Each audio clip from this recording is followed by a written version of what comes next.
Any More Earths Out There by Vicky Aransky-Wittenstein, 2015. When he was a boy in Ontario, Canada, David Charbonneau didn't know that he would grow up to discover new planets. Back then, he was fascinated with the stars. He liked to find the constellations in the night sky. In high school, he read a book for adults about the universe.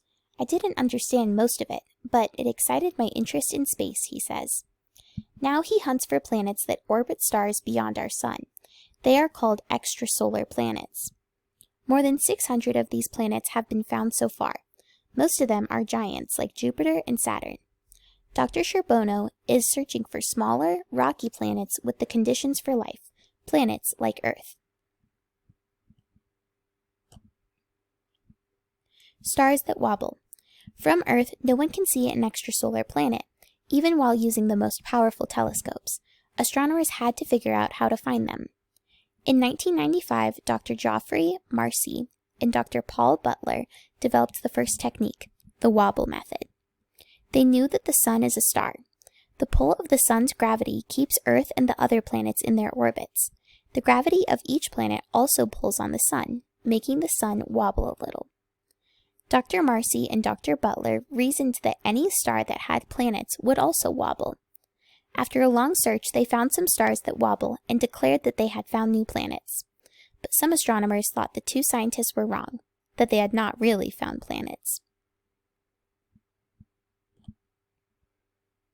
Dr. Charbonneau helped show that Dr. Marcy and Dr. Butler were right. In 1999, he and Dr. Robert Noyes found a way to tell if wobbling stars really have planets.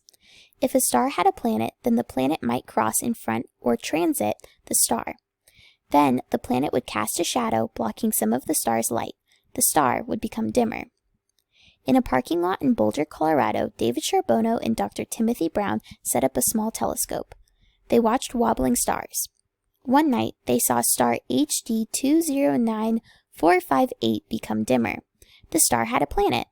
They had confirmed the wobble method of planet hunting. Since then, scientists have found 80 transiting planets. Telescopes around the world. David Charbonneau is now Dr. Charbonneau, an astronomer at Harvard University in Massachusetts. He uses many telescopes around the world. I can sit here and run telescopes in Arizona or in California and not even have a joystick, he says.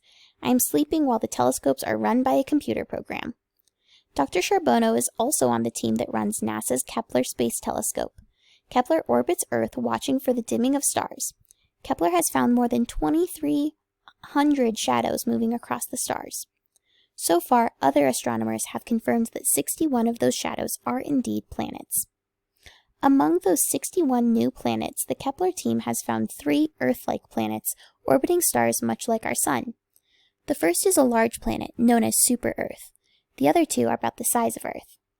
All life as we know it needs water in its liquid form. So for a planet to have life, it may have to be just the right distance from its star. If the planet is too close, it will be too hot for liquid water. If the planet is too far away, then it will be too cold. Like the porridge in Goldilocks and the Three Bears, the planet needs a temperature that's just right. Astronomers call this perfect distance the Goldilocks zone. The newly found super-Earth lies in the Goldilocks zone, but the 2 Earth-sized planets are too close to their star. Breath of life? Dr. Charbonneau is also taking the next step. He is analyzing the air on transiting planets. We came up with a trick, he explains. As the planet passes in front of the star, some of the light passes through the atmosphere of the planet. Imprinted on that light will be the fingerprint of whatever atoms or molecules are present in the atmosphere. He hopes to find oxygen and other gases needed for life as we know it. He says, if we find transiting rocking planets and analyze their atmosphere, the big prize may be life.